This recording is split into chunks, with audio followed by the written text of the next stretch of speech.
Olá! Como já dizia Dorival Caymmi na letra da música Samba da Minha Terra, quem não gosta do samba, bom sujeito não é, ou é ruim da cabeça ou doente do pé.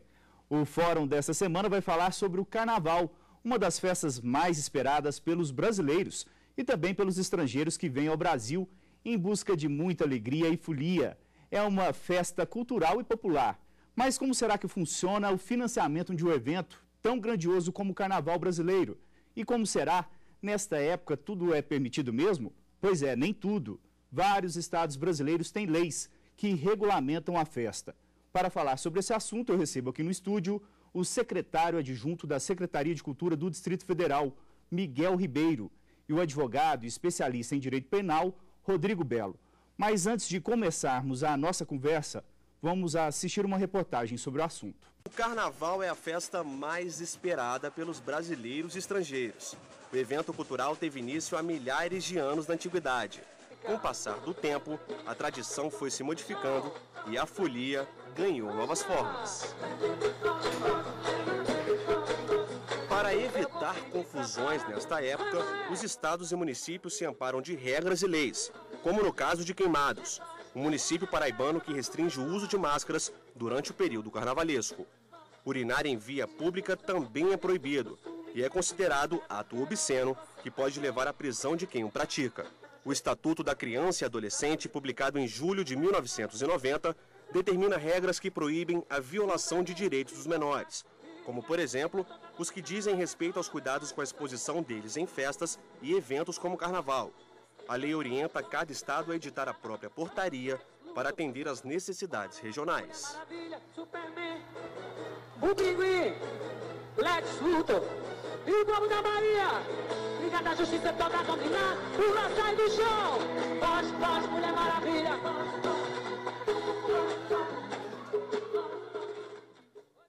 Como a gente viu na reportagem, secretário, cada região tem a sua peculiaridade, né? Um detalhe diferente de cada região. Aqui no Distrito Federal, como está o Carnaval? Dá um panorama geral para a gente. Então, Brasília não poderia ser diferente. Ela, como a capital do país, reúne todas essas manifestações, né? Concentra todas as manifestações que, de alguma maneira, estão espalhadas pelo Brasil. Nós temos escolas, um carnaval de escolas de samba, aquele carnaval tradicional de espetáculo, né? De alegorias. É um carnaval que tem crescido nesses últimos anos, e o carnaval de blocos tradicionais, né, que tem várias manifestações, como o Pacotão, o Galinho da Madrugada. Blocos de rua. Blocos de rua. E agora, mais recentemente, nós temos um carnaval mais espontâneo da rua, onde as famílias, né, se reúnem para fazer um carnaval de rua. Isso não estava no escopo anterior do carnaval. Ele está surgindo nos últimos anos como uma tendência, não é, que eu acho que é do Brasil como um todo, mas em Brasília também, pelas características da cidade. Em todas as cidades satélites também a gente já tem uma manifestação espontânea de maior concentração. Não é? E isso não é aquele carnaval, não é, com trios, nem com, não é, com aparelhagens de som. É um carnaval mais acústico e de folia mais, vamos dizer assim, que mescla, né, o jovem, o mais velho e a criança. Familiar. E a gente está aqui também com o Rodrigo Belo, que é advogado, mas é presidente de um bloco carnavalesco no Rio de Janeiro. A gente é acostumado a ver pela TV, né, o carnaval de espetáculo, lá do Sambódromo, mas tem crescido também muito, né, o de rua. Realmente o carnaval de rua do Rio de Janeiro hoje é uma grande realidade. Hoje a gente percebe claramente uma grande preocupação do poder público em proporcionar ao turista não só assistir o espetáculo da Sapucaí, mas também curtir o carnaval. Eu, particularmente, lá do nosso bloco Desliga, a gente tem uma preocupação muito grande com o folião. Mas essa preocupação, Thiago, não é uma preocupação apenas com o folião, é uma preocupação também em proteger a nossa cidade. A nossa cidade é o portal do Brasil, muitos turistas do Brasil e do mundo visitam o Rio de Janeiro nesse momento do Carnaval, e a gente tem uma preocupação com o turista voltar para sua casa e ter uma boa impressão da nossa cidade. Então a gente tem essa preocupação lá no Rio, e hoje o Carnaval de Rua é uma verdadeira realidade. Agora, secretário, tanto o carnaval de rua como o carnaval do desfile, da avenida, vamos dizer assim, ele necessita de investimento para acontecer. É uma festa que precisa de dinheiro. Quais incentivos têm sido dados às escolas de samba aqui no Distrito Federal? Essa é uma discussão que nós temos, eu acho que, de modo geral, a gente ainda tem um carnaval meio assim, que sobrevive da subvenção.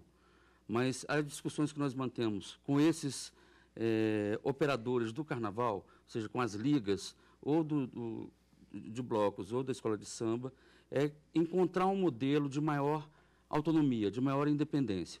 Nesse sentido, nós aprovamos uma lei há 2 anos em Brasília, que é uma lei de incentivos, que para nós é muito mais fácil, uma lei de incentivos que trabalha com a renúncia do ICMS, que é um imposto. Nós calculamos para esse ano de 2014 entre 60 e 70 milhões de reais. Então, um dos beneficiários que a gente quer... De renúncia para a área da cultura como um todo. De renúncia para a área da cultura como um todo. O carnaval, nesse sentido, ele acaba sendo, vamos dizer assim, como é uma manifestação espetacular e tudo, que já está esperando um pouco essa relação, a gente aposta que aí a gente vai ter vamos dizer assim, nós vamos ter o carnaval como um beneficiário, vamos dizer assim, natural. Então, a gente espera um modelo de incentivo que promova uma certa autonomia em relação ao dinheiro de subvenção, né, esse recurso de subvenção, né? O carnaval também tem esse anseio, encontrar um modelo melhor, né, porque também facilita a vida. E que tipo de prestação, né, de contas, vamos dizer assim, essas escolas passam para o governo? Tá. Nós temos, tanto para a Liga de Escola de Samba como para a Liga de Blocos Tradicionais, nós trabalhamos com um modelo que foi objeto de uma lei específica, né, que, por meio de um convênio, a gente estabelece essa relação com eles. E a prestação de contas, que foi um pouco facilitada, não é, em função... o que a gente tinha de problema no carnaval tinha a ver com a complexidade, né, da prestação de contas. Várias estruturas, objetos, não é, vários insumos que não conseguiam fechar numa prestação de contas. Então, a gente olhou para o carnaval como um espetáculo e, nesse espetáculo, a gente conseguiu indicar quais os itens que devem ser objeto de prestação de contas. Quais, por exemplo? O número de integrantes de uma escola de samba, no caso do bloco, o público envolvido, não é? E os equipamentos envolvidos, enfim, a estrutura, a dimensão, não é? Colocada em jogo no carnaval. Então, assim, nós temos fiscalizado 100% o carnaval nos 2 modelos, não é? E quantificado isso. Nosso retorno nos últimos 3 anos, assim, realmente algo digno de nota, né? Porque nós tínhamos várias denúncias antigamente, tudo. O Ministério Público tem acompanhado essa discussão anualmente. O Tribunal de Contas do Distrito Federal, todos os anos, né, acompanha as contas do carnaval, e esse modelo tem se mostrado muito eficaz, assim, na prestação de contas. Tá certo. E, Rodrigo, lá no Rio de Janeiro também tem uma discussão, né, que envolve isso, porque as escolas recebem também dinheiro público. Falando especificamente agora sobre a questão das escolas de samba, no Rio de Janeiro, por exemplo, a gente tem uma preocupação muito grande com o financiamento de uma escola de samba. O Ministério Público, como bem falou o secretário, todo ano exige, né, um portal de transparência, saber aonde a verba pública está sendo investida. E isso não é tão simples. Como bem falou o secretário, hoje uma escola de samba tem setores e mais setores, compras e mais compras. A matéria-prima hoje do carnaval é uma matéria-prima extremamente cara.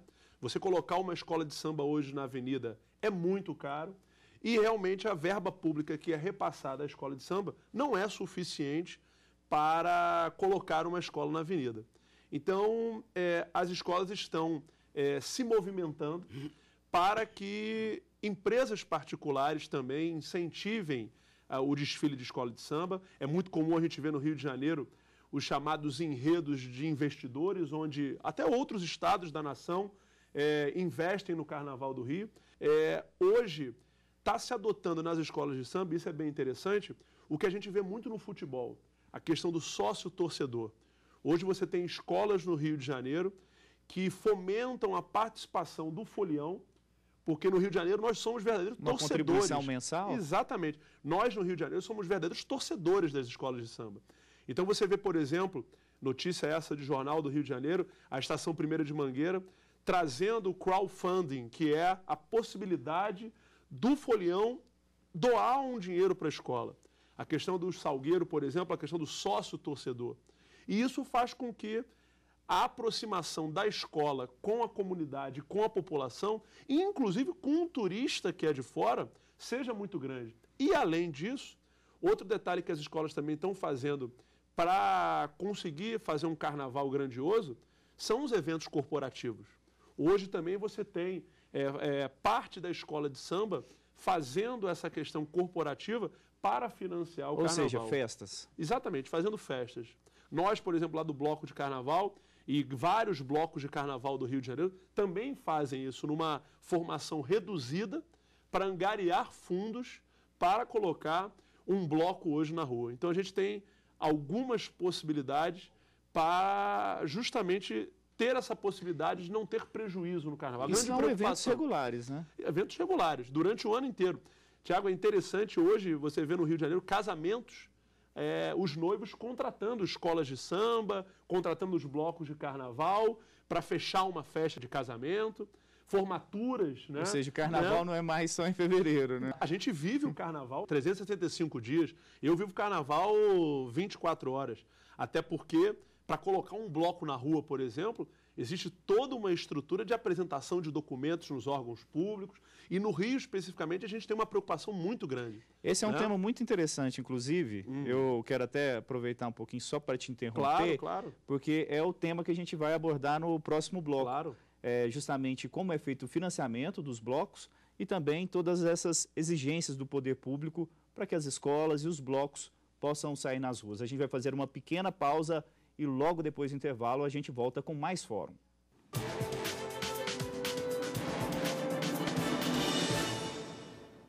O fórum está de volta e hoje estamos conversando sobre carnaval. E retomando o assunto do bloco anterior, a gente estava falando sobre os blocos de carnaval, os blocos de rua, que necessitam também de recursos, né? E também tem que respeitar várias exigências para poder sair na rua. Como que tem funcionado isso lá no Rio? Olha, Tiago, a gente lá no Rio, a gente tem uma preocupação, a Prefeitura tem feito um trabalho sensacional nesse sentido, de proteger não só o patrimônio público, como eu já disse, mas também trazer uma segurança para todos os foliões na época do carnaval. Um bloco hoje para sair na rua no Rio de Janeiro, ele tem que cumprir diversas exigências, né? Batalhão de polícia militar, delegacia de polícia, os bombeiros principalmente. Hoje há uma preocupação muito grande com a questão dos bombeiros.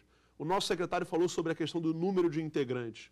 Hoje também é uma preocupação no Rio a questão do número de integrantes, não só dos integrantes do bloco, mas também com as pessoas que são esperadas. Porque assim a Prefeitura tem como prever a estrutura de banheiro químico, a estrutura de guarda municipal e principalmente um problema que a gente tem no Brasil inteiro, que é a questão do trânsito.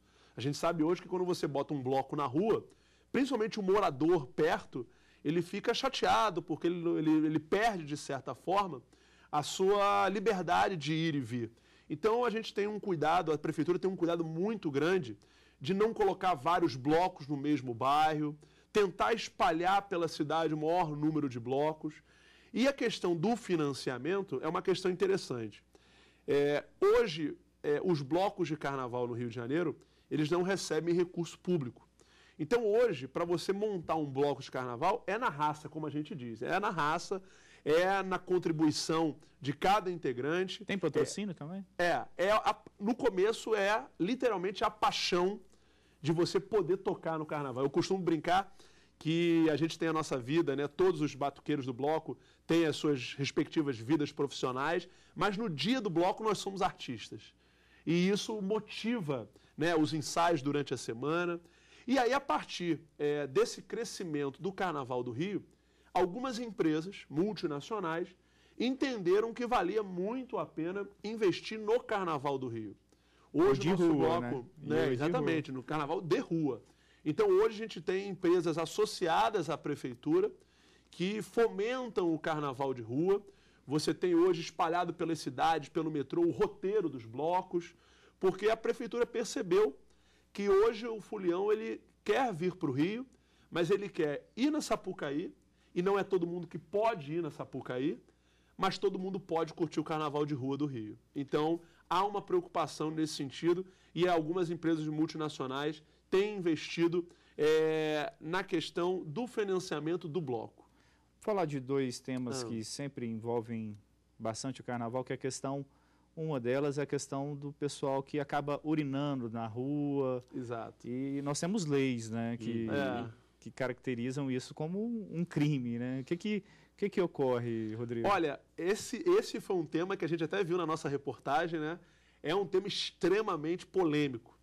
Porque, de um lado, o poder público não tem como prever o número de foliões ao certo naquele determinado bloco. É bem verdade, e isso a prefeitura tem se movimentado, a questão do banheiro químico, não é? O maior número de banheiros químicos durante o carnaval. Mas é bem verdade que a prefeitura faz o possível, mas no momento da folia, do carnaval, com o calor que está fazendo, o consumo de bebida alcoólica é muito grande, então o número de banheiros químicos não dão vazão. Nós temos algumas decisões do Tribunal de Justiça do Rio de Janeiro que não consideram crime urinar na rua no momento do carnaval, no momento do bloco. E eu explico por quê. Essa, inclusive, é até uma discussão nas salas de aula de direito penal. Para configurar o crime de ato obsceno, nós teríamos que ter uma vontade do agente em criar um pudor à sociedade. E, na hora de urinar no momento do carnaval, o TJ do Rio de Janeiro entende que não há um dolo em criar o pudor público. Tanto que a maioria das pessoas procuram o bloco se afastar um pouco para procurar a via pública para urinar. Diferente, por exemplo, se uma pessoa tira a roupa na rua e com vontade realmente de ultrajar o pudor público. Então o TJ do Rio tem entendido que é mais uma questão de higiene pública, de saúde pública, do que uma questão de penal. E aí vem algumas tentativas de inibir. Por que não, ao invés de penalizar, se criar uma multa? Hoje no Rio é uma realidade, Thiago. Jogar lixo na rua. Hoje é uma realidade. Você tem agentes do poder público com uma máquina, muito parecida àquelas máquinas de cartão de crédito, que quando a pessoa joga o lixo na rua, você é obrigado a entregar a sua identidade, o seu CPF, para que a autuação imediata para a multa chegar. Então, eu acredito que o direito penal, ele não é necessário nesse aspecto. Porque se a gente estudar os princípios que regem o direito penal ele só funciona quando os outros ramos do direito não funcionam. Então, eu acredito que não vai ser penalizando urinar na rua que vai diminuir essa questão que acontece no carnaval. Então, eu acredito que o direito penal, nesse tocante, ele não é necessário. Eu acho que a parte administrativa, a questão da multa, ela é mais interessante do que a questão do direito penal. E cria uma situação do policial militar. Vê uma pessoa urinando ou prestes a urinar e leva essa pessoa para a delegacia. E o delegado vai fazer o quê? Se não é crime? A pessoa é imediatamente liberada. Então você tem um trabalho para o policial que está levando essa pessoa para a delegacia e, na verdade, o policial deveria ficar ali para proteger a segurança dos outros foliões. Então é um assunto muito interessante. Entendo que tenha posições divergentes, que entendam que realmente urinar é um ato obsceno, mas, ao meu ver, não configura o tipo penal. Secretário, há essa preocupação aqui no Distrito Federal também? Nós estamos O governo do Distrito Federal está preocupado com essa questão porque o carnaval de rua tem aumentado muito, né?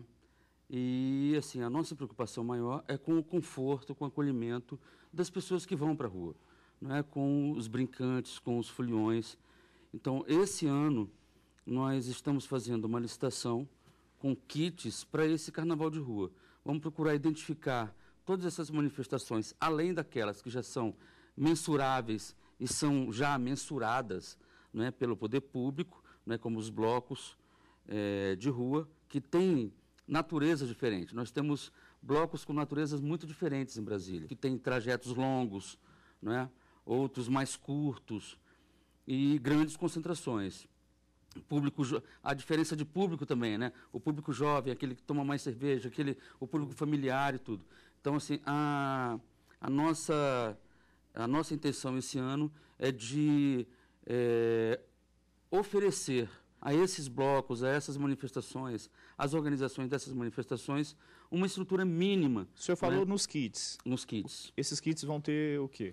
Esse kit é, basicamente, o banheiro químico, né, que é para acolher, né, melhor aí, né, os foliões, tendas, né, para organização, o som quando se faz necessário. Alguns blocos não precisam de som, de estrutura de som, né, mas o som para organização, né, ali para concentração, enfim. Esse é o kit básico que se pode oferecer para dar maior conforto, né, às pessoas que brincam o carnaval. Tem a questão também das máscaras. A gente sabe que no Rio de Janeiro, durante os protestos do ano passado, tentou-se aprovar uma lei, né, a questão de uma lei proibindo o uso de máscaras. Nas manifestações, durante o carnaval, que muita gente sai fantasiada, tem alguma observância com relação a isso? É realmente de impressionar. Impedir o folião de sair com uma máscara no carnaval. Eu realmente quero acreditar que isso foge de qualquer princípio da razoabilidade. Impedir o folião, impedir a pessoa que tem uma vida completamente séria durante o ano, dela poder extravasar no carnaval. O carnaval é uma festa alegre, é uma festa onde você vê do 8 ao 80 fantasiado, né? O secretário bem falou, a família, hoje há um resgate muito grande das famílias, dos senhores de idade. O nosso bloco é todo fantasiado. O nosso bloco, a gente abre o carnaval de rua lá do Rio, a gente sai todo mundo fantasiado. O que aconteceu nas manifestações foi um casuísmo. Foi o que a gente tem no processo penal, que é o emergencial. Realmente, nós vimos as violências nas manifestações, ninguém concorda com isso, e se associou que o manifestante violento, o vândalo que quebrava banco, que quebrava loja, estava mascarado.